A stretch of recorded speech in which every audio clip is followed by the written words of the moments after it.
Baik, jadi fenomena pembiasan cahaya itu bisa kita lihat ketika cahaya matahari itu dibelokkan oleh prisma tadi ya, membentuk cahaya-cahaya yang terkuantisasi tingkat energinya sehingga dia menghasilkan spektrum ya, warna-warna yang bisa kita lihat. Nah, ini yang disebut sebagai spektrum continuous. Karena kalau kita buat dalam bentuk kurva, nanti eh, kita tidak bisa melihat batasan yang pasti ya antara misalnya warna merah ke jingga itu berapa sih gitu kan. Kemudian jingga kuning, kuning ke hijau dan seterusnya itu ya continuous gitu ya, berhimpit, berdempet gitu. Jadi eh, itu yang disebut sebagai spektrum continuous ya. Tapi ketika si cahaya putih itu kita apa? Sorry. Ketika spektrum itu diganti dari cahaya putih tadi dengan gas yang dipanaskan, ya, gas-gas yang dipanaskan itu kan bisa juga menghasilkan spektrum ya. Nah, spektrumnya itu ternyata berbeda. Dia itu bentuknya rigid ya atau terpisah satu apa namanya bukan rigid ya, diskrit ya spektrumnya itu memiliki batasan yang jelas ya, satu garis dengan garis yang lainnya. Nah, ini yang disebut sebagai eh, apa namanya itu spektrum line ya, spektrum garis ya, spektrum garis atau bright line ya, spektrum yang menghasilkan warna-warna tertentu di jarak apa panjang gelombang yang terkuantifikasi dengan jelas.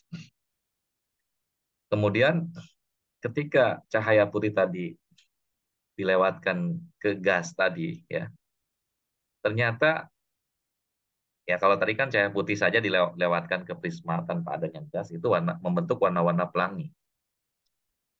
Nah, ketika si cahaya putih tadi dilewatkan ke gas sebelum masuk ke prisma tadi, ternyata ada garis-garis yang hilang di dalam spektrum continuous tadi, spektrum apa yang warna pelangi tadi itu ada garis-garis hitam yang hilang. Nah, itu menunjukkan bahwa pada panjang gelombang itu mungkin si gas tadi berinteraksi dengan cahaya tadi, sehingga dia menyerap sebagian energi dari cahaya tadi, sehingga dari cahaya yang dilewatkan tadi, sehingga spektrumnya jadi eh, apa eh, dark absorption line, jadi menghasilkan garis-garis warna gelap yang menunjukkan adanya absorpsi dari unsur-unsur yang ada di dalam gas tadi. Nah, ini jadi di situ kita bisa melihat adanya perbedaan jenis spektrum antara spektrum unsur dengan spektrum molekul. Kalau spektrum unsur biasanya berupa garis-garis tipis yang terpisah satu dengan yang lain ya, diskrit, tapi kalau molekul itu biasanya membentuk spektrum yang melebar atau menghasilkan spektrum continuous. Nah, ini fenomena yang kemudian menarik untuk dipelajari ya.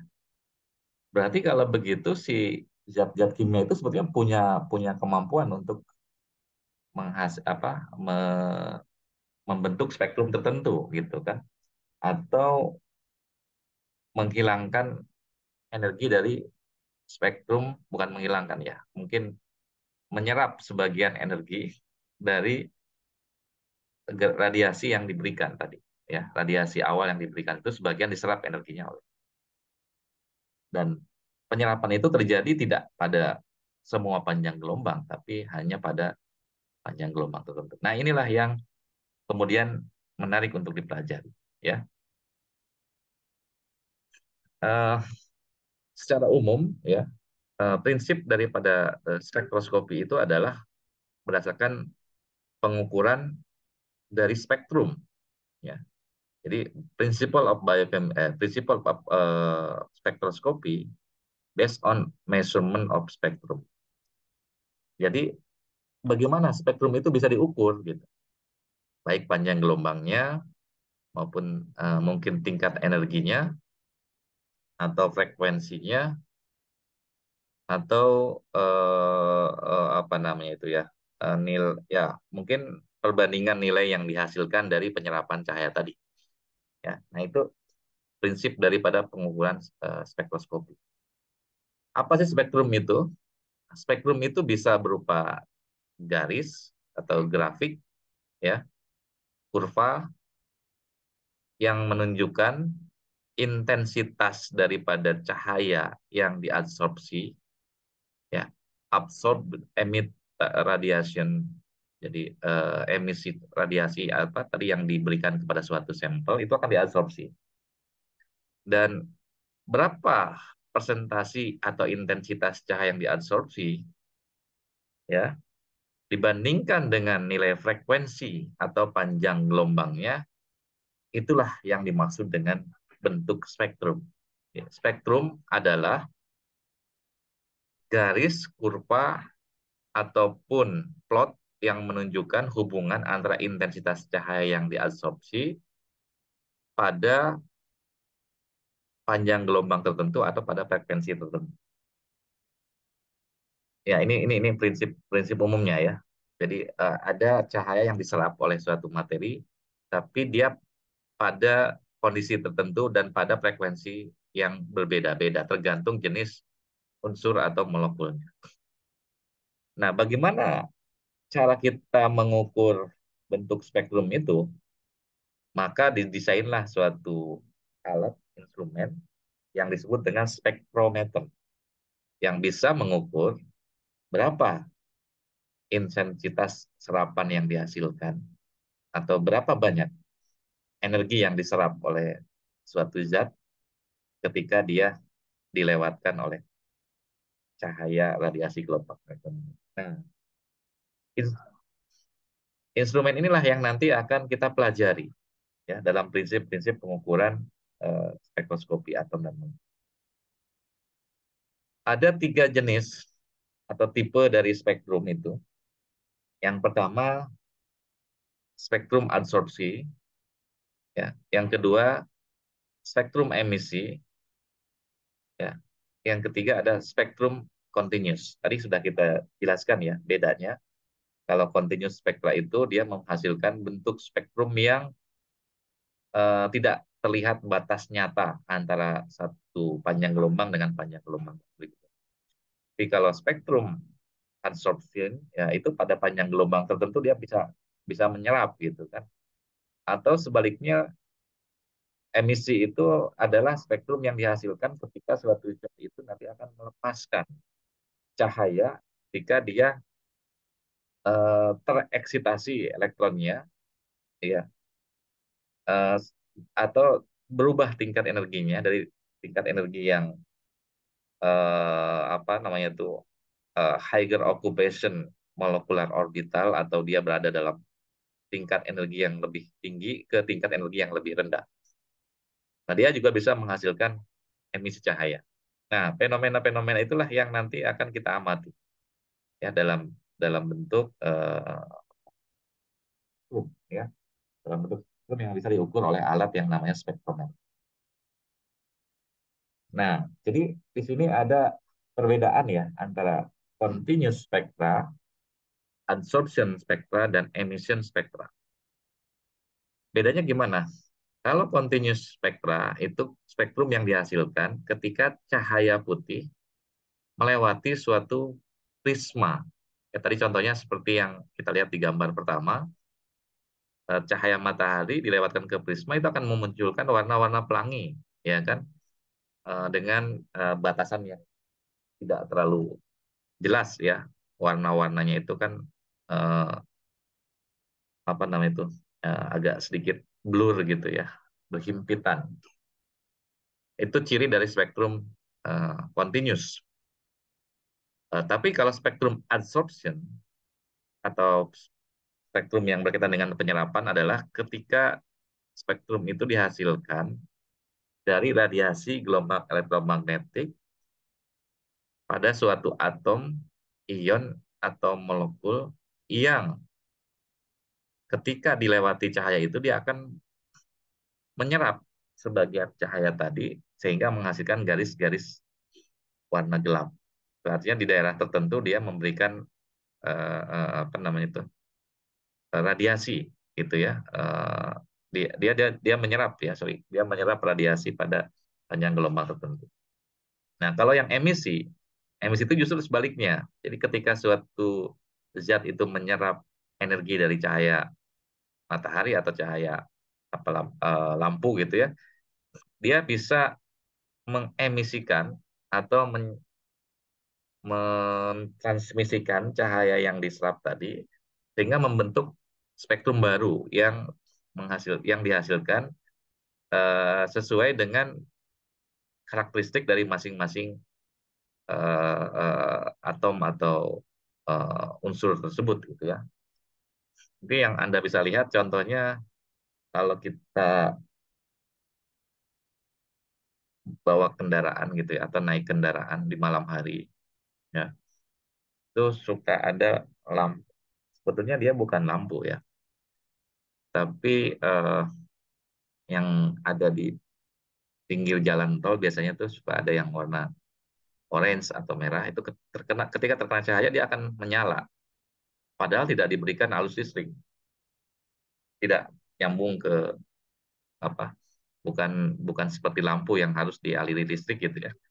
Tapi ketika tersorot oleh cahaya tadi dia akan berfluorescence atau akan memantulkan cahaya daripada apa sinar lampu tadi gitu ya. Nah, ini yang mirip seperti spektrum emisi.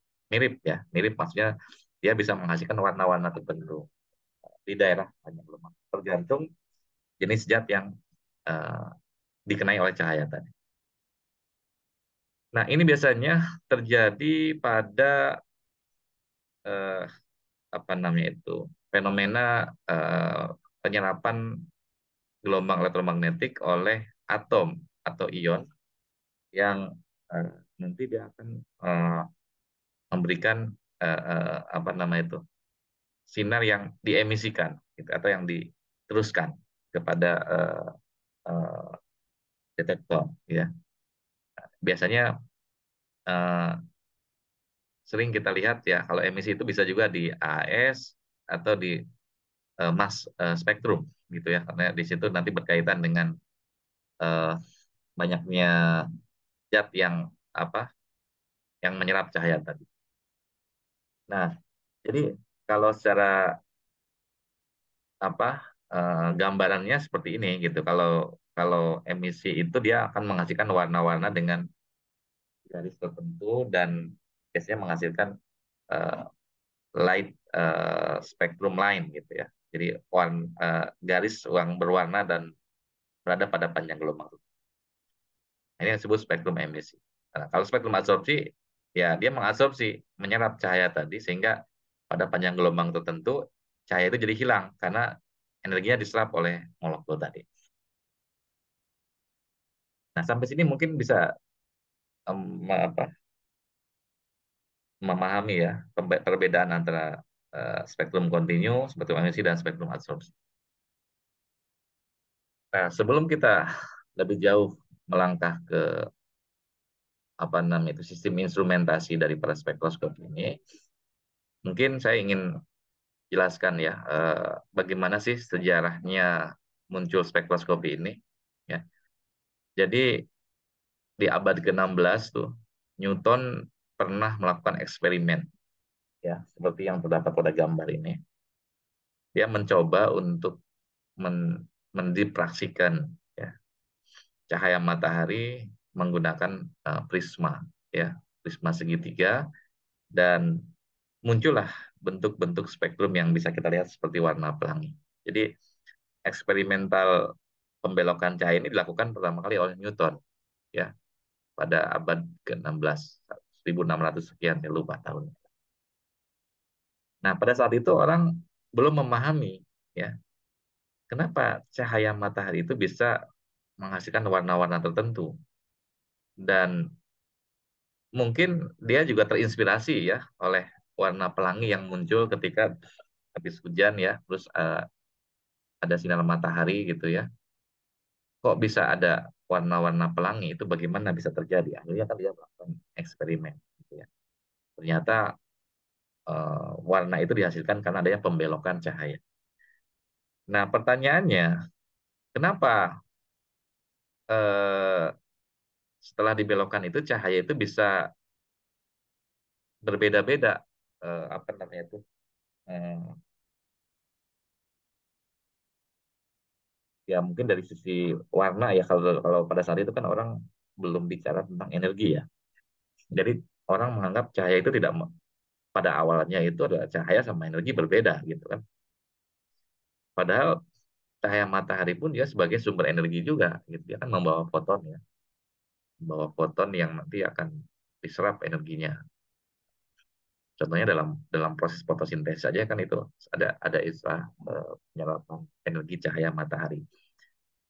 Jadi nah pada saat itu orang belum bisa menjelaskan ya fenomena munculnya pelangi itu dengan eh, perbedaan energi yang dihasilkan dari adanya pembelokan cahaya tadi. Nah, kemudian selanjutnya Maxwell melakukan percobaan ya. Dia melewatkan radiasi gelombang elektromagnetik itu ya, eh, ke dalam suatu alat alat ukur ya namanya. Mungkin apa ya, kalau sekarang tuh mungkin sama seperti voltameter gitu ya, bisa mengukur voltasi, medan listrik ya, dan medan magnet. Ternyata eksperimen Maxwell ini menunjukkan cahaya tadi itu bisa cahaya yang dialirkan ke dalam satu alat itu ya, dilewatkan ke dalam alat itu, eh, medan magnet itu ternyata dia membentuk medan magnet.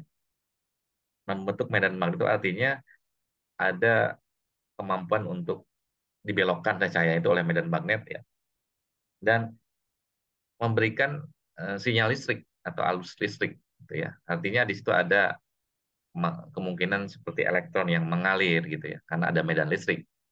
Walaupun kalau elektron itu kan biasanya dari zat yang eh, mengalami reaksi baru nanti ada aliran elektron.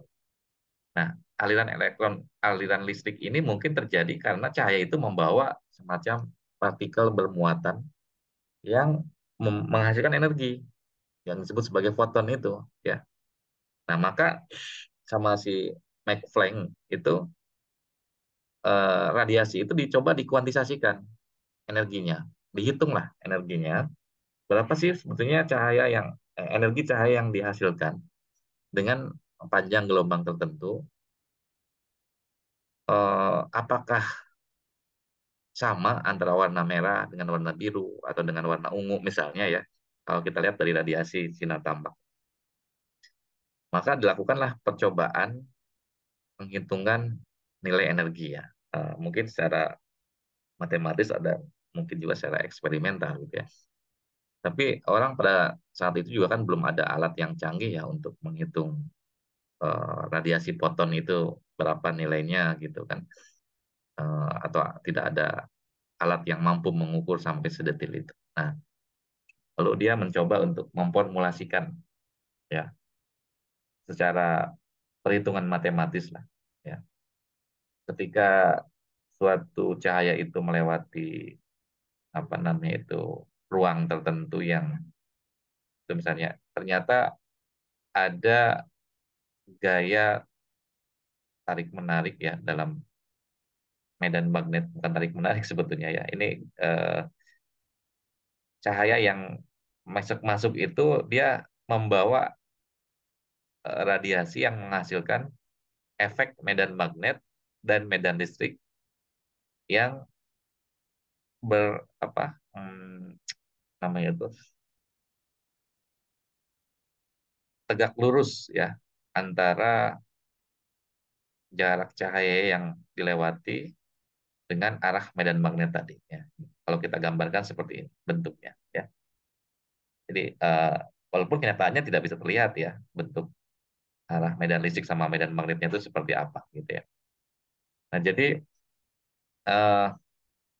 radiasi elektromagnetik itu mirip seperti gelombang yang dihasilkan oleh suatu partikel bermuatan yang secara eksperimental itu mirip seperti aliran elektron yang bisa menghasilkan listrik gitu kan.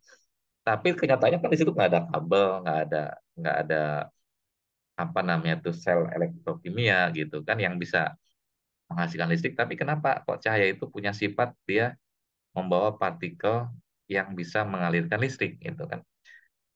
Eh, dan komponen yang dihasilkan itu adalah berupa radiasi elektrik dan magnetik tadi.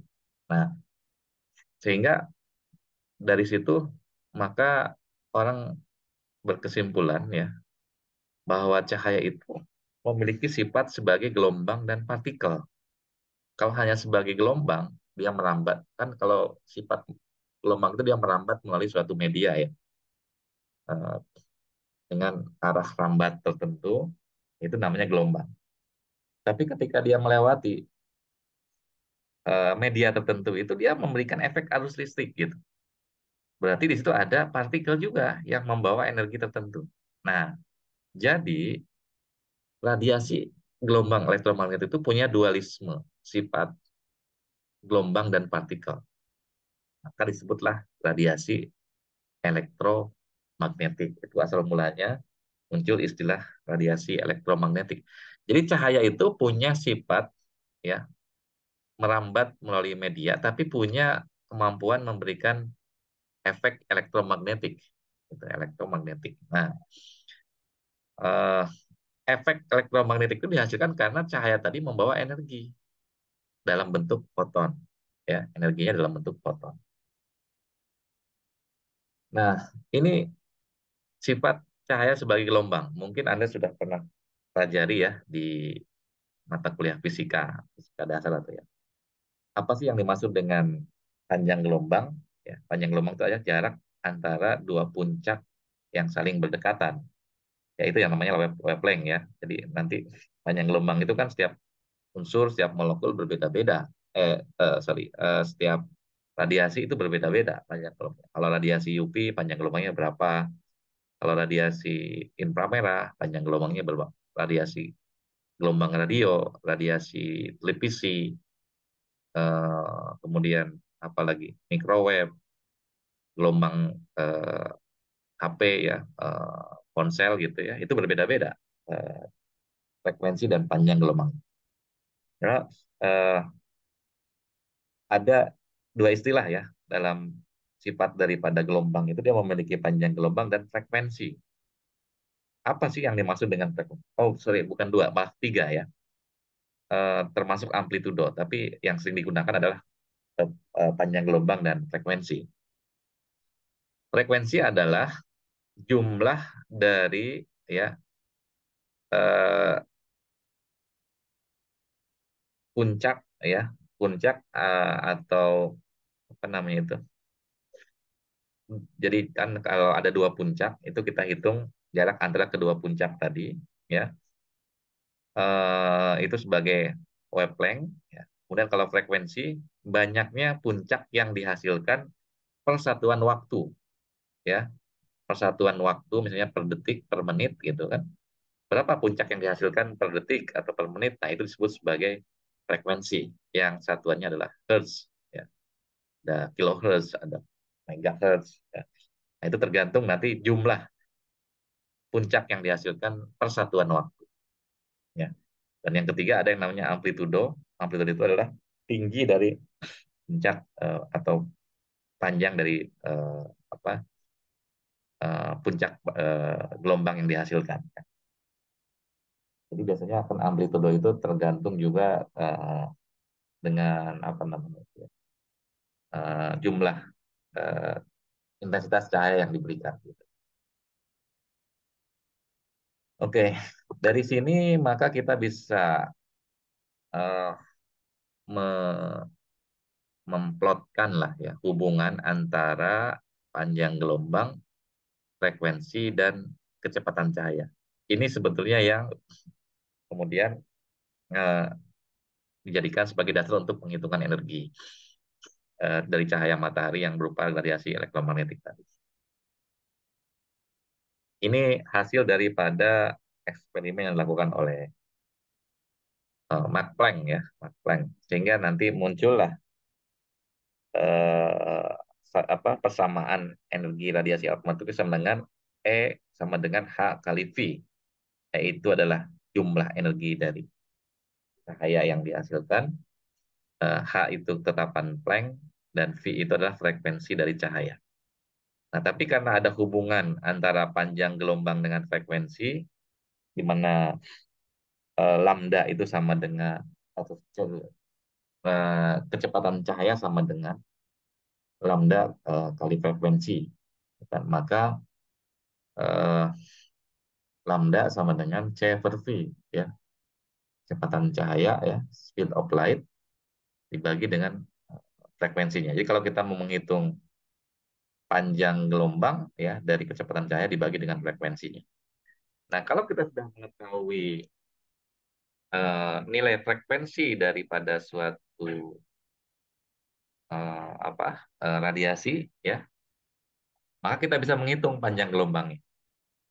Atau sebaliknya, kalau kita sudah mengetahui panjang gelombang suatu radiasi, kita bisa menentukan frekuensi. Jadi ada alat yang bisa menghitung frekuensi atau panjang gelombang ya. Eh, Secara eksperimental kita bisa tahu berapa sih nilai lambdanya. Ya. Nah, maka kalau kita mengetahui kedua variabel tadi, baik frekuensi ataupun lambdanya, kita bisa mengetahui berapa energi yang dihasilkan dari suatu radiasi cahaya tadi. Nah, ini yang dimaksud dengan persamaan Planck ya, hukum uh, radiasi elektromagnetik, di mana E sama dengan H kali V atau H kali C per lambda ya, karena frekuensi sama dengan C per lambda. Lambda sama dengan C per V ya. Jadi rumus ini yang nanti akan kita gunakan untuk menghitung misalnya energi radiasi elektromagnetik ya. Jadi mudah sekali lah Anda, asalkan Anda tahu tetapan Planck-nya dan kita tahu frekuensinya, ya tinggal dihitung aja frekuensi kali tetapan Planck ya. Tetapan Planck itu besarnya adalah 6,626 kali 10 pangkat min 34 joule detik. Ini hasil eksperimen ya, yang dilakukan oleh Planck ya, sampai muncul persamaan ini. Makanya ada tetapan Planck ya. Dari perhitungan matematisnya muncullah nilai H ini ya, atau sebagai tetapan Planck tadi. Saya tidak perlu menjelaskan ya bagaimana cara mendapatkan nilai tetapan Planck karena ini rumit ya perhitungannya, menggunakan perhitungan matematis yang saya pikir untuk Anda tidak perlulah dijelaskan ya dari mana datangnya angka ini maksud saya. Tapi kita pakai aja lah angka yang sudah ada ini untuk menghitung energi ya, untuk menghitung energi yang dihasilkan dari radiasi elektromagnetik. Kemudian V itu sama dengan frekuensi dan C kecil ya, ini bukan C besar, sorry, salah ngetik ya. C kecil itu kecepatan cahaya, kalau C besar kan konsentrasi ya. Kecepatan cahaya sama dengan 2,998 atau sering dibulatkan 3 kali 10 pangkat 8 meter per detik ya. Dan lambda itu sama dengan panjang gelombang. Jadi kalau kita sudah mengetahui frekuensi dari suatu cahaya, maka dengan sendirinya kita bisa menentukan energinya ya, dengan persamaan ini. Nah, ini saya kasih contoh ya, perhitungan energi cahaya matahari.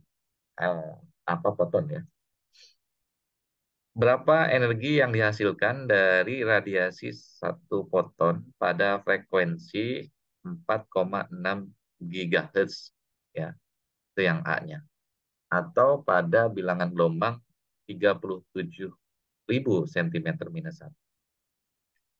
Dan berapa energi dari satu mol foton tadi ya. Kalau ini kan kalau yang atas kan satu foton ya. Satu foton energinya tinggal dihitung dari persamaan uh, Planck tadi ya, E sama dengan H kali V, karena sudah ada frekuensinya tinggal kita masukkan aja. H-nya 6,6 kali 10 pangkat min 34 joule detik kali 4,6 karena giga itu sama dengan 10 pangkat 9 Hertz ya, kan 1 kilo 10 pangkat 3, 1 mega 10 pangkat 6, 1 giga itu 10 pangkat 9. Ya. Tinggal kita masukkan ke dalam rumus tadi. 6,6 kali 10 pangkat min 34 kali 4,6 kali 10 pangkat 9, maka nilai energinya sama dengan 3,0 kali 10 pangkat min 24 joule. Ya. Ini untuk 1 foton. Nah, bagaimana kalau untuk 1 mol? 1 mol itu kan setara dengan bilangan Avogadro, yaitu 6,02 kali 10 pangkat 23 jumlah partikelnya. Maka tinggal kita kalikan aja hasil energi tadi ya, 3,0 kali 10 pangkat min 24 kali 6 kali 10 pangkat 23. Bilangan Avogadro ini ya, mol min 1. Maka untuk 1 mol foton kita akan memperoleh energi 1,8 joule. Ini untuk 1 mol foton ya. 1 mol foton yang eh, memiliki energi memiliki panjang gelombang frekuensi 4,6 GHz. Nah, bagaimana kalau si foton tadi memiliki bilangan gelombang 37.000 ya? Ya, kita tinggal masukkan aja di sini. Kan E sama dengan H kali V ya. Tadi kalau energinya itu apa namanya, sorry. Uh, Tapan Planck-nya itu adalah 6,6 kali 10 pangkat min 34 joule second. Nanti untuk menghitung apa energinya kan bilangan gelombang itu sama dengan seperlambda ya, per lambda. Jadi Hc kali apa namanya itu, V-nya itu bilangan gelombangnya yaitu 37.000 kali 10 pangkat min. Nah, kita akan dapatkan di sini eh, nilainya sama dengan 7,3 kali 10 pangkat min 19. Jadi kalau kita kalkulasikan untuk 1 molnya, kita akan dapatkan angka 4,4 kali 10 pangkat 5 joule atau 440 kilojoule per mol. Ya, ini angka yang cukup besar ya kalau apa si radiasi tadi diberikan dalam jumlah banyak, gitu. Maka energi yang dihasilkan akan cukup cukup besar. Nah, sekarang pertanyaannya, bisa nggak kita menghitung energi matahari yang mengenai tubuh kita? Misalnya kalau kita berjemur di pagi hari selama beberapa menit, berapa tuh energi yang dihasilkan? Ya, berapa banyak foton yang mengenai tubuh kita, ya sebanyak itulah nanti energi yang dihasilkan, tergantung juga panjang gelombangnya. Makanya berbeda ya kalau kita berjemur di pagi hari dengan di siang hari dengan di sore hari, panjang gelombangnya pasti berbeda ya. Karena di situ apa, jarak matahari ke buminya itu mungkin ada pergeseran dan ada apa, perubahan sudut ya, sehingga energinya akan berubah. Nah, inilah contoh cara kita menghitung ya tingkat energi dari suatu radiasi elektromagnetik. Oke, selanjutnya ya, ada, kalau kita bicara tentang radiasi elektromagnetik itu ada berbagai jenis bentuk spektrum yang kita kenal selama ini ya, yang masing-masing itu memiliki panjang gelombang, frekuensi dan energi yang berbeda-beda ya. Mungkin kalau kita lihat di sini contohnya ada gelombang radio, ada gelombang microwave, gelombang inframerah ya, radiasi inframerah, radiasi visible, radiasi ultraviolet, sinar X dan sinar gamma. Dari kiri ke kanan ya, itu terdapat perbedaan panjang gelombang dan frekuensinya. Semakin ke kanan, frekuensinya semakin besar ya. Jadi per detiknya itu jumlah puncak gelombangnya semakin banyak gitu ya. Tapi kalau gelombang radio itu frekuensinya biasanya 10,4, 10 kali 10 pangkat 4 Hz ya. Misalnya di kilo sampai megahertz kan. Kalau kita dengar radio kan 99,3 megahertz gitu ya frekuensinya. Nah, itu artinya berarti dia ada di daerah sekitar eh, ini apa namanya itu ya frekuensi yang paling kecil dia di antara frekuensi yang lain. Ya. Nah, itu biasanya kalau frekuensinya semakin kecil, karena kita dari kita tahu dari rumus energi apa persamaan Planck tadi kan E sama dengan H kali V, maka energi berbanding lurus dengan frekuensi. Kalau frekuensinya kecil, maka energinya kecil. Ya. Tapi kalau frekuensinya besar, tingkat energinya akan semakin besar juga, gitu kan? Karena berbanding lurus. Tapi berbanding terbalik dengan panjang gelombang. Di sini panjang gelombang radio kan tadi 10 pangkat, sorry, apa frekuensinya 10 pangkat 4. Berarti dia panjang gelombangnya juga cukup lebar ya. Misalnya kalau kita hitung apa seperti ukuran lapangan bola gitu ya, kalau lebih ya. Eh, dengan apa contohnya di sini adalah bangunan gedung bertingkat ya. Ini eh, apa namanya itu panjang gelombangnya itu mirip seperti inilah. Tapi kalau di daerah microwave itu mungkin seukuran manusia lah ya panjang gelombangnya itu maksudnya jarak antara puncak gelombangnya itu ya sekitar itu ya. Ini gelombang microwave yang sering kita pakai untuk memanaskan makanan gitu ya untuk apa pagi ya. Ini panjang gelombangnya relatif lebih pendek dibandingkan gelombang radio, tapi lebih tinggi dibandingkan infrared, lebih besar dibandingkan infrared. Nah, di daerah ini tingkat energinya juga masih sangat rendah, jadi tidak terlalu membahayakan gitu ya. Tapi untuk di daerah N ini ya sebetulnya dia masuk juga ke gelombang televisi, gelombang apa eh, eh, frekuensi ponsel ya di daerah-daerah sini ya. Di daerah microwave juga sama dia. Ya. Kemudian infrared, nah, infrared itu seukuran lubang jarum ya, needle point, titik jarum lah atau ya. Kecil sekali ininya apa namanya jarak jarak eh, antara puncak gelombangnya. Ini kan ini menunjukkan ukuran ya, approximate scale of wavelength. Jadi ukuran dari masing-masing panjang gelombang. Kalau kita ibaratkan gelombang itu sama seperti gedung tinggi, kalau microwave sama seperti manusia sampai ke ukuran kupu-kupu gitu. Nah, kalau inframerah seukuran titik atau lubang jarumnya kalau kita pakai jarum gitu kan. Kemudian gelombang visible ini lebih kecil lagi ya 0,5 kali 10 pangkat min 6. Kan kalau kita hitung ini kan jaraknya kan berarti meter satuannya ya 1000 meter. Ini adalah 10 pangkat min 2 meter berarti kita sekitar 1 sentian kali ya 1 senti atau ya sampai ya jarak manusia itu sampai ini kan mungkin sekitar 10 senti lah ya. Kemudian ini 10 pangkat min 5 itu berarti kan 1 mikrometer ya. Nah, ini lebih kecil lagi gelombang visible ini 0,5 kali 10 pangkat min 6 ya, sama seukuran bakteri. UV gelombang ultraviolet sama seperti jarak ikatan antar molekul. X-ray ini jaraknya lebih kecil lagi 10 pangkat min 10 meter ya sama seperti jarak antar eh, apa namanya itu elektron dengan inti atom lah mungkin ya atau sama seukuran atom lah seukuran atom gitu ya kalau 10 pangkat min 10 atau Armstrong ya. Sinyal gamma itu sama seperti ukuran inti atom ya. Jadi sangat kecil sekali.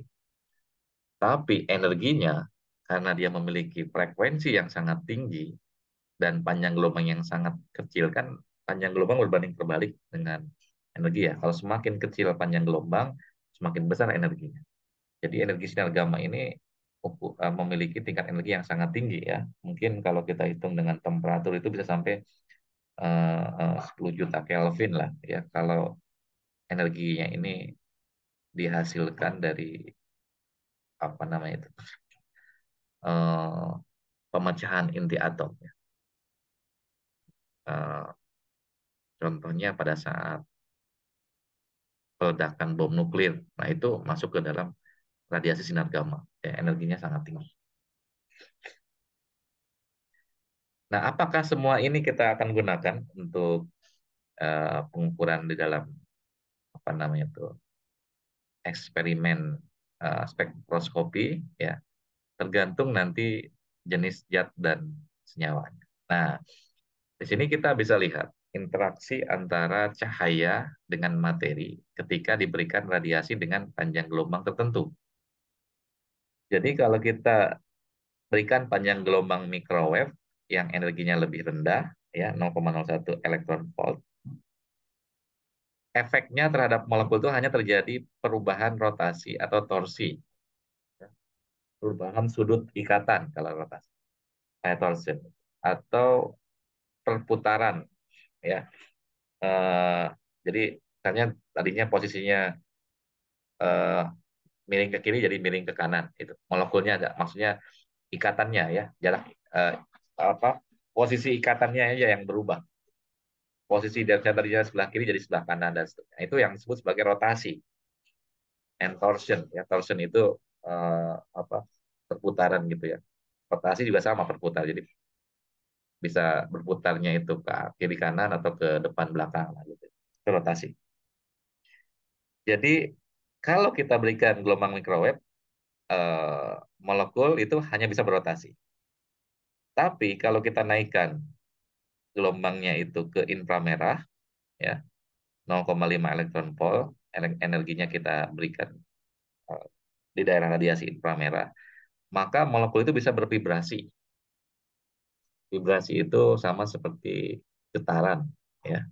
Jadi dia akan keluar masuk gitu ya. Si apa namanya itu jarak antar atomnya akan meregang, memendek, meregang. Jadi posisi atom dengan atom yang lainnya itu akan bergeser. Itu yang disebut sebagai vibrasi. Bisa mendekat, bisa menjauh gitu ya. Itu rotasi. Nah, sama seperti kita pakai pegas itu per ya. Kan kalau kita menaikkan tuh apa kita ikat saya bola terus kita kasih pegas kita turun naikkan itu kan nanti dia akan menjauh mendekat menjauh. Nah, itu yang disebut sebagai vibrasi. Kemudian yang ketiga ada yang namanya panjang gelombang visible ya, visible dan UV ultraviolet ya. Nah, di daerah sini biasanya kalau di daerah visible itu akan yang terjadi namanya electron level change atau perpindahan elektron. Karena energinya lebih tinggi, maka ketika si senyawa tadi menyerap radiasi sinar tampak, biasanya akan terjadi transisi elektronik. Ya. Transisi elektronik itu hanya pada elektron terluar biasanya. Elektron valensi yang menyerap radiasi pada panjang gelombang tertentu, bukan pada bagian yang energinya lebih tinggi biasanya. Nah, itu akan berpindah ke tingkat energi yang lebih tinggi biasanya, loncat ke orbital yang lebih tinggi. Tapi nanti dia akan balik lagi. Ya. Nah, pada saat dia balik lagi, biasanya dia akan mengemisikan cahaya. Tapi kalau kita naikkan lagi ya ke daerah ultraviolet, biasanya dia akan mengalami fotoionisasi, melepaskan eh, foton gitu ya, yang tadi menyebabkan emisi cahaya. Atau bisa juga kalau menggunakan sinar X yang jauh lebih tinggi, senyawa itu bukan hanya terfotoionisasi, tapi juga betul-betul terionisasi, ya. Elektronnya keluar, tidak balik lagi, lepas, sehingga membentuk radikal. Ya, ini kalau eh, menggunakan sinar X, apalagi kalau sinar gamma, bukan hanya elektron, intinya aja bisa bisa lepas gitu kan. Nah, jadi di situ perbedaannya ya, interaksi cahaya dengan materi tergantung energi yang diberikan oleh masing-masing radiasi. Ya, semakin ke kiri itu semakin besar energinya dari sinar microwave, infrared, visible, UV, sinar X sampai ke sinar gamma. Nah, fenomena-fenomena inilah yang nanti akan kita amati ya.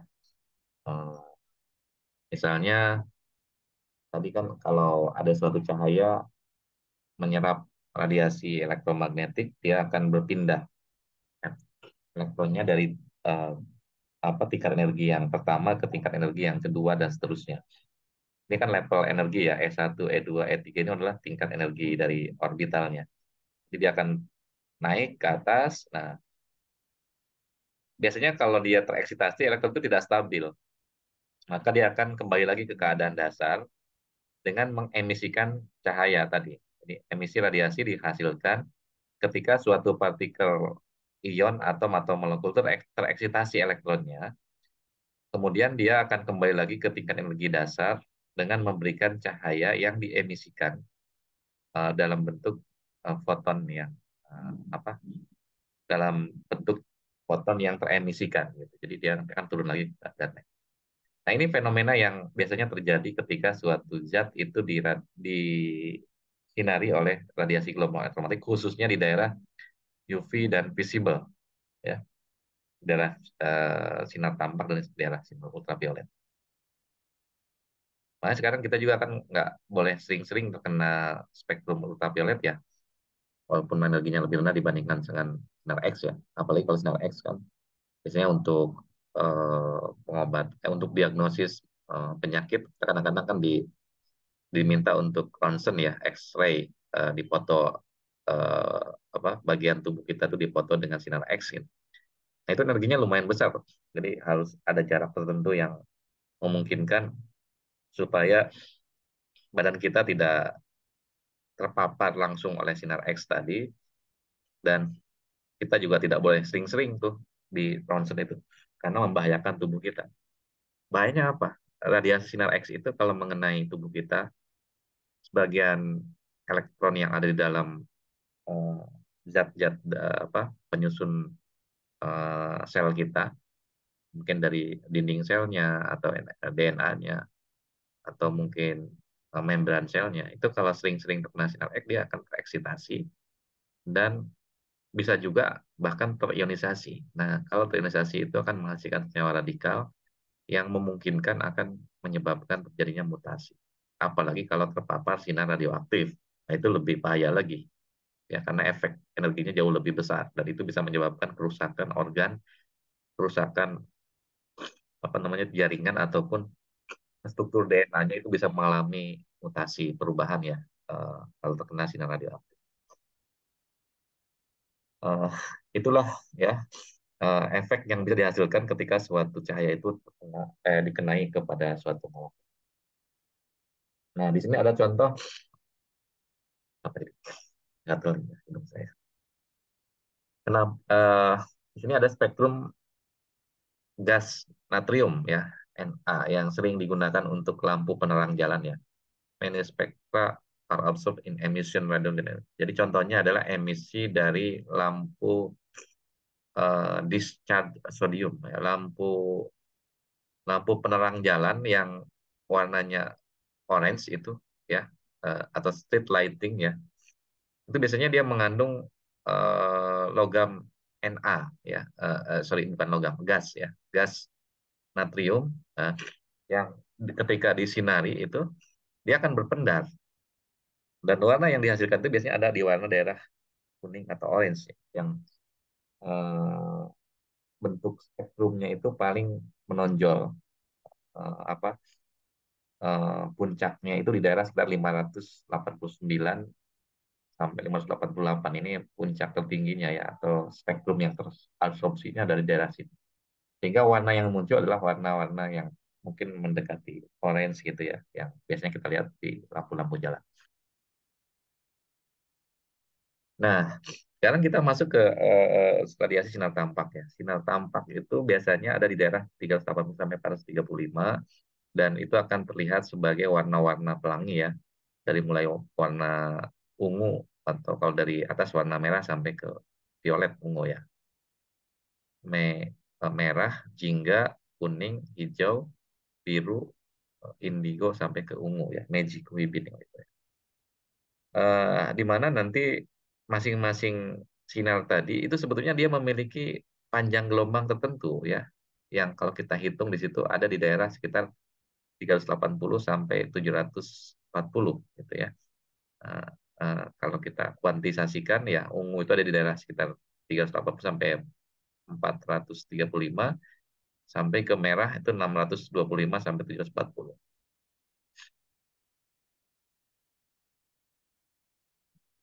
Nah, itu tentang bentuk-bentuk spektrum dan interaksinya dengan cahaya dengan materi ya tadi. Nah, kemudian dari berbagai fenomena yang bisa kita amati tadi ya, sebetulnya gimana sih sejarahnya spektroskopi itu? Jadi pada awalnya tadi saya katakan spektroskopi itu muncul ketika Newton melakukan eksperimen tentang optik ya yang menghasilkan kata spektrum untuk mendeskripsikan warna-warna pelangi yang terbentuk dari cahaya warna putih atau cahaya matahari ketika dilewatkan cahaya itu ke satu prisma ya. Maka muncullah spektrum ya spektrum yang menghasilkan warna-warna pelangi tadi. Nah, itu tahun satu abad ke-16 ya, 1666 sampai itu. Sekitar itulah yang melakukan eksperimen. Kemudian eh, munculnya spektrometer itu baru bisa diukur secara eksperimental ya di tahun 1800-an ya. Eh, Joseph eh, von itu apa namanya itu ya melakukan eksperimen ya. Jadi dia menggunakan alat semacam teropong gitu ya. Terus dihubungkan dengan prisma ya. Eh, Lalu nanti yang di sebelahnya lagi itu untuk pengaturan itunya nanti apa si monokromatornya itu mau digeser sampai sejauh mana nanti eh, di sebelahnya itu kita taruh apa sampel yang nanti akan disinari oleh cahaya tadi. Kemudian nanti di sini eh, ininya apa namanya itu prismanya. Di sebelah kanan itu tempat pengamatannya ya. Atau kalau kita sekarang itu detektornya lah mungkin ya. Jadi kalau dulu pakai mata, jadi lihat langsung ya sama seperti pop. Nah dari situlah mulai berkembang ya eh, apa namanya itu alat spektrometer ini untuk pengukuran di bidang kimia, fisika dan astronomi ya terutama untuk melihat fenomena-fenomena gas yang ada di apa ruang angkasa biasanya ya kalau untuk astronomi.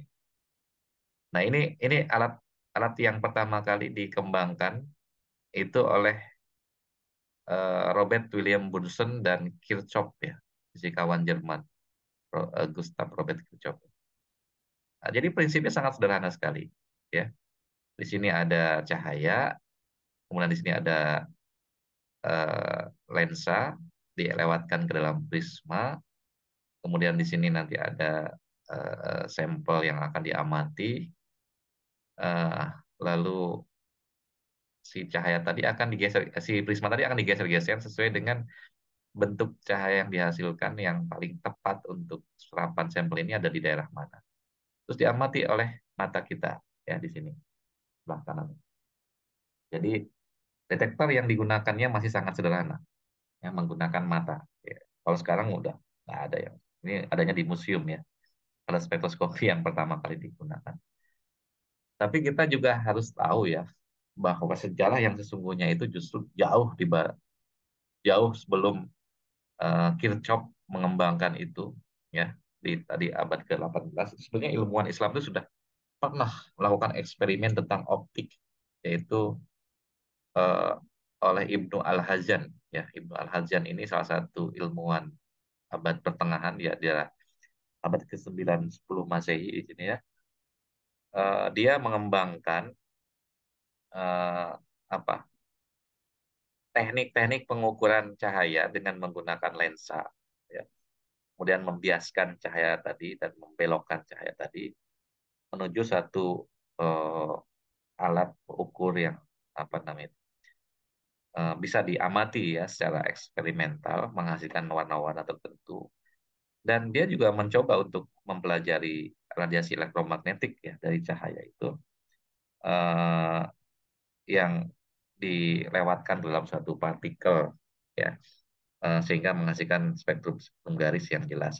Itu sebetulnya sudah dilakukan, ya, sebelumnya oleh uh, ilmuwan Arab ini, ya, saintis, yaitu Ibnu Al-Hazm, sehingga dia sering disebut sebagai father of optic, orang apa, uh, penemu lah, penemu sistem optik itu sebetulnya adalah Ibnu Al-Hazm.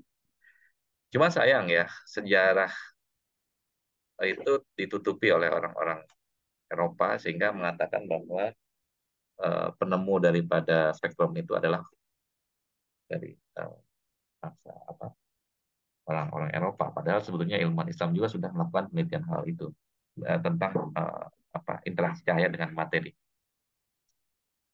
Bahkan Newton Newton pun terinspirasi oleh bukunya si Ibnu Al-Hajjaj ini, ya, Book of Optics. Jadi dia sebetulnya cuman apa ya, meneruskan lah penelitian yang dilakukan oleh Ibnu Al-Hajjaj. Anda perlu tahu ya tentang itu. Nah, kita sekarang masuk ke sistem instrumentasinya, ya, sistem instrumentasi. Ini siapa ini yang ngomong? Apakah ada yang mau bertanya?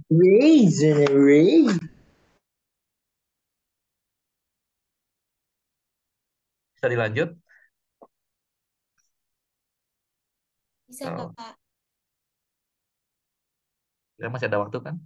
Masih ada 10 menit lagi, ya. Masih ada waktu nggak?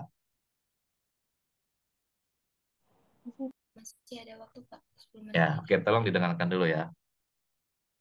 Baik, masuk ke slide berikutnya. Di sini kita mempelajari tentang sistem optik yang ada di dalam alat spektrometer, ya.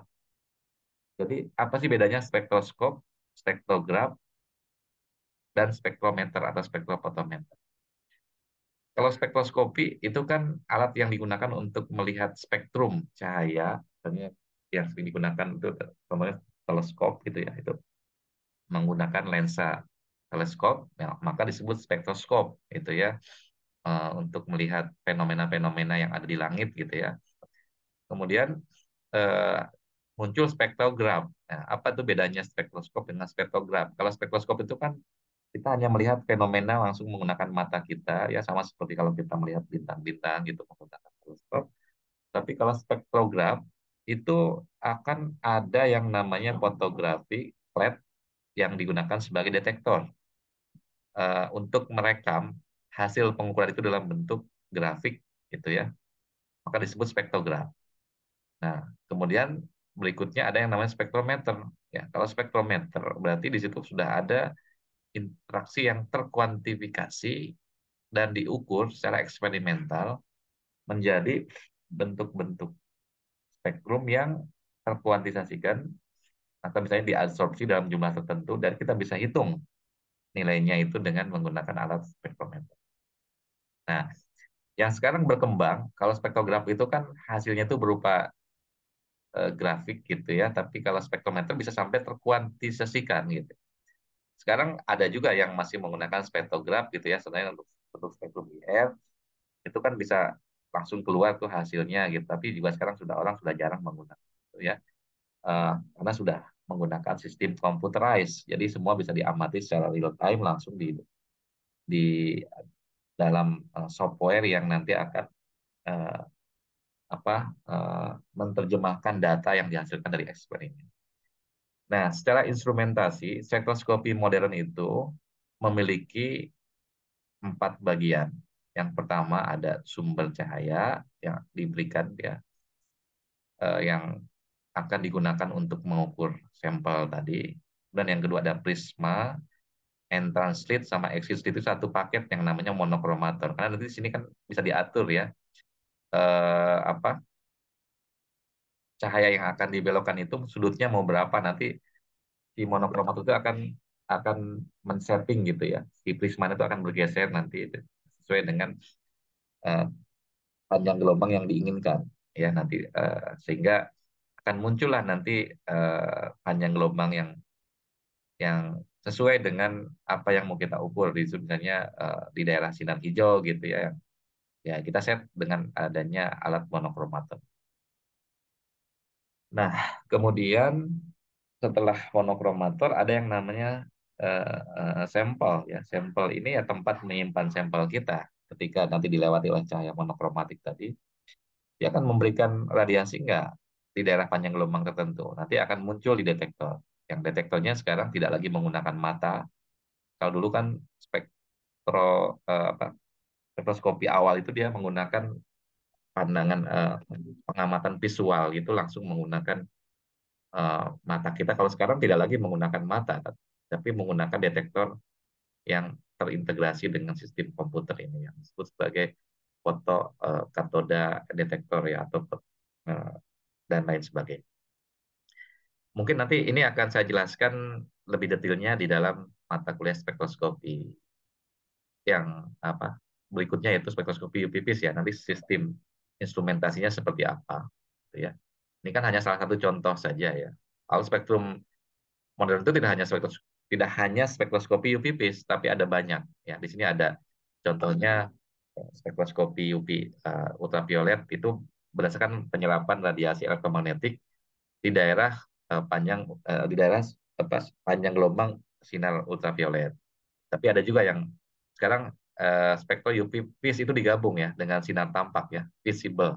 Jadi dia akan memberikan radiasi di daerah panjang gelombang UV dan visible atau sinar tampak. Nah, ini biasanya digunakan untuk konjugasi molekul, maksudnya untuk melihat apakah suatu molekul itu terkonjugasi atau tidak, bisa adanya ikatan rangkap dan lain sebagainya. Bisa juga untuk penentuan kadar, analisis kuantitatif. Nanti akan kita bahas lebih detailnya di pertemuan berikutnya ya. Kemudian spektroskopi inframerah ini spektroskopi yang digunakan untuk mengukur atau menentukan gugus fungsi struktur ikatan dari suatu molekul berdasarkan energi vibrasi. Jadi karena adanya radiasi IR, biasanya nanti si molekul itu akan bervibrasi, dia menyerap energi radiasi IR tadi sehingga akan menghasilkan vibrasi-vibrasi itu. Ini juga nanti akan kita jelaskan lebih detailnya di perkuliahan tentang inframerah. Yang ketiga ada spektroskopi NMR. Nah, kalau NMR ini berdasarkan keadaan spin inti. Karena inti atom itu sebenarnya dia mengalami perputaran ya, spin, di mana ketika kita berikan medan magnet dan uh, si spin tadi itu akan diarahkan apa namanya pergerakannya itu sesuai dengan besarnya besarnya medan magnet yang diberikan. Nah, nanti pada saat diberikan gelombang radio yang nanti akan mempengaruhi yang dilewatkan ke dalam molekul yang tadi mengalami spin inti tadi, dia akan berbelok atau berubah ya resonansinya itu perputaran sudut eh, perputaran apa sudut ikatan itu akan berubah ya, dan perubahan itulah yang nanti akan diamati sebagai apa namanya itu serapan inti hidrogen atau inti karbon dan bisa menunjukkan jenis protonnya apa, eh, tipenya, posisinya ya, kemudian jumlah atom tetangganya dan seterusnya itu bisa dilihat dari hasil apa eh, perputaran inti hidrogen tadi ya. Kemudian ada yang namanya spektrum sinar X, ini berdasarkan berkas sinar X yang diberikan dalam suatu matrik sampel ya atau kristal atau jaringan. Biasanya ini akan menghasilkan apa namanya nilai dua theta ya. Sudut ikatan dari masing-masing kristal itu kan berbeda-beda. Biasanya digunakan untuk karakterisasi bahan anorganik. Kemudian ada spektroskopi serapan atom. Ini berdasarkan radiasi inframerah pada daerah ultraviolet visible tapi untuk spesies atom. Kalau UV ini kan untuk molekul ya. Kalau untuk AS ini khusus untuk atom. Ya, digunakan untuk analisis unsur, logam atau mineral. Nah, sebenarnya ada lagi spektroskopi sinar gamma juga ada ya spektroskopi.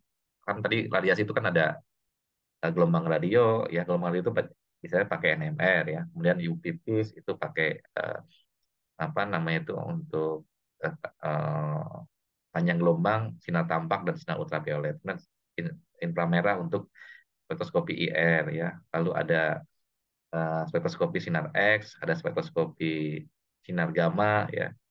Ada spektroskopi atom itu sebenarnya di daerah sinar ultraviolet juga, cuma dia untuk spesies atom. Nah, yang akan kita pelajari ini mungkin nggak banyak ya, nanti hanya beberapa saja yang ini sudah kita jelaskan, dan nanti ada spektroskopi massa. Tapi spektroskopi massa ini sebetulnya tidak ada hubungannya dengan radiasi elektromagnetik ya. Cuma dia akan membentuk spektrum juga. Nanti kita akan pelajari nanti setelah masuk ke pertemuan apa setelah UTS ya, nanti masuk ke spektroskopi massa. Oke, jadi itu beberapa contoh tipe spektroskopi ya. Kemudian ini gambaran spektroskopi UV-Vis. Saya kira ini nggak akan saya jelaskan sekarang, nanti karena akan dijelaskan lagi di pertemuan berikutnya ya. Apa bedanya yang single beam sama double beam. Kemudian ada juga spektroskopi fluorescence ya untuk menganalisis fluoresensi dari suatu sampel. Eh, ini kalau mirip seperti spektroskopi UV-Vis, tapi dia sinar yang diemisikan itu dalam bentuk fluoresen. Nah, itu yang akan diukur. Dan tidak semua sampel itu bisa mengalami fluoresensi. Jadi, hanya untuk senyawa-senyawa tertentu saja. Kemudian tadi sumber radiasi itu ada bisa macam-macam ya. Ada lampu hidrogen, deuterium, tungsten, xenon, argon, kawat Nernst, ya. Kemudian lampu apa ini, uh, merkuri dan lain sebagainya. Termasuk sinyal laser juga ya. Ini contoh apa kupet yang digunakan untuk penyimpanan sampel dari kalau yang sekarang kita pakai kan yang 1 senti ini ya. Dulu bisa juga yang pakai yang silinder, bisa untuk mikrosel yang lebih sedikit ya jumlah sampelnya bisa pakai yang seperti ini. Dan yang macam-macam lah tergantung jenis alat spektroskopi.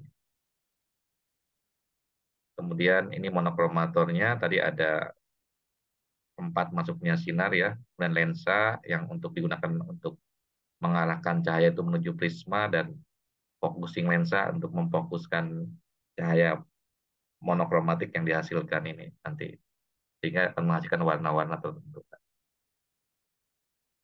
Contoh jenis detektor yang sering digunakan ya ada voltaic detektor menggunakan apa namanya itu eh, membran silikon ya di sini ya selenium sorry.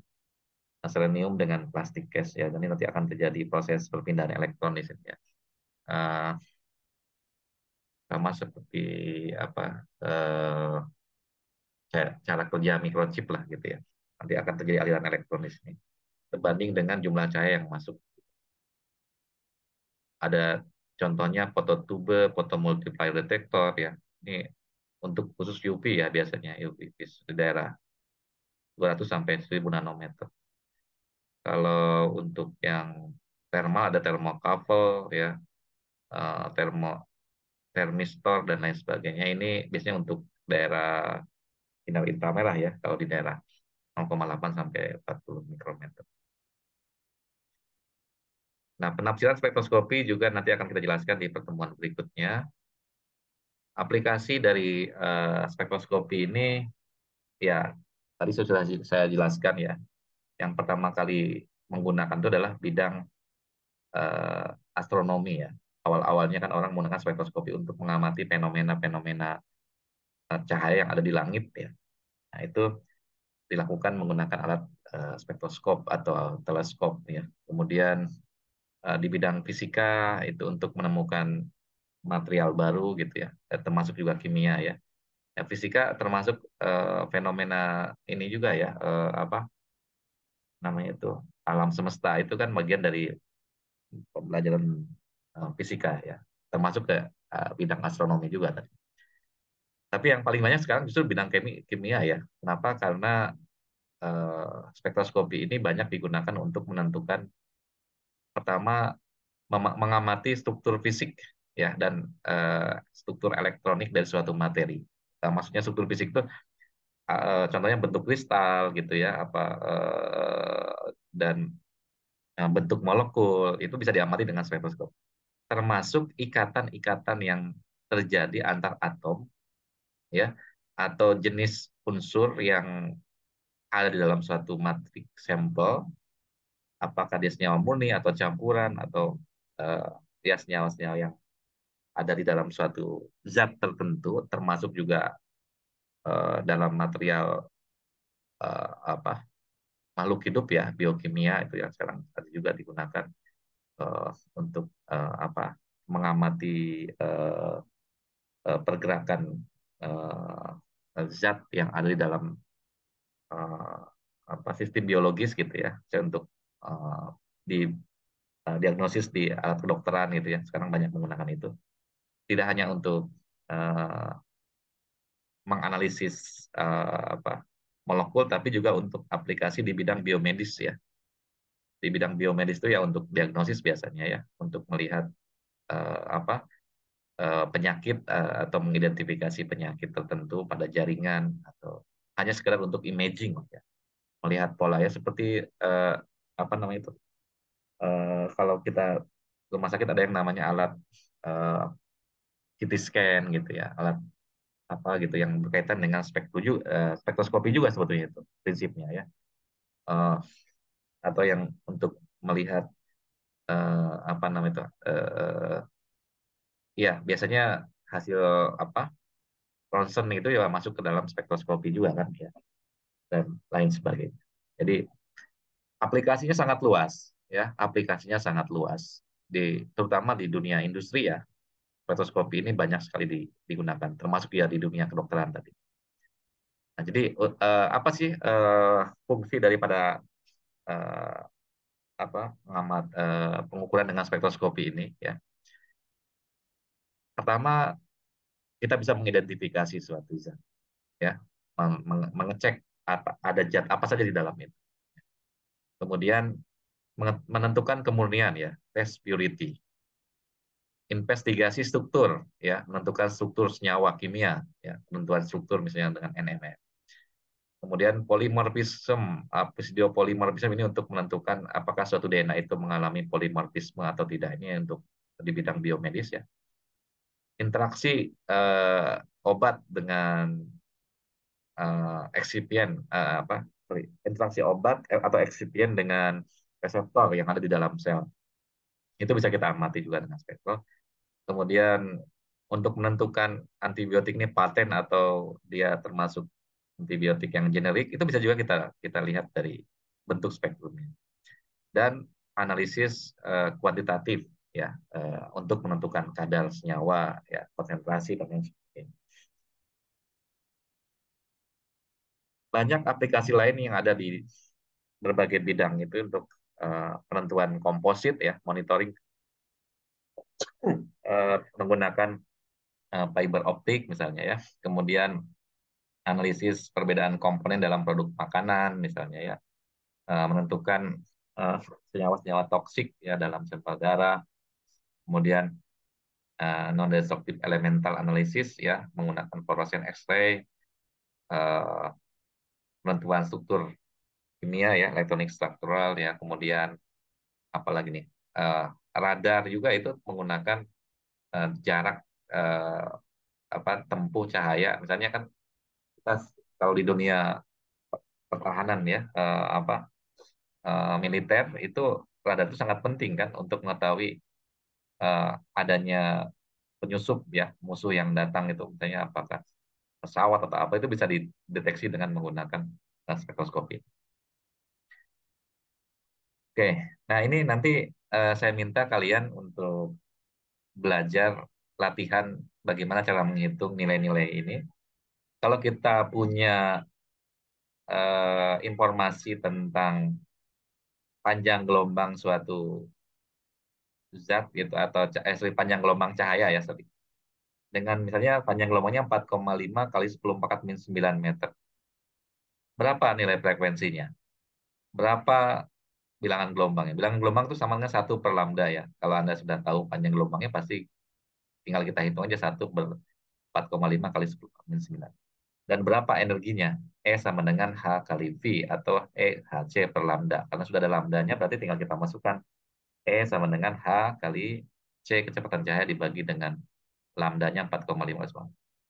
sangat mudah sekali ya. Tinggal masukkan ke dalam persamaan yang sudah saya jelaskan itu.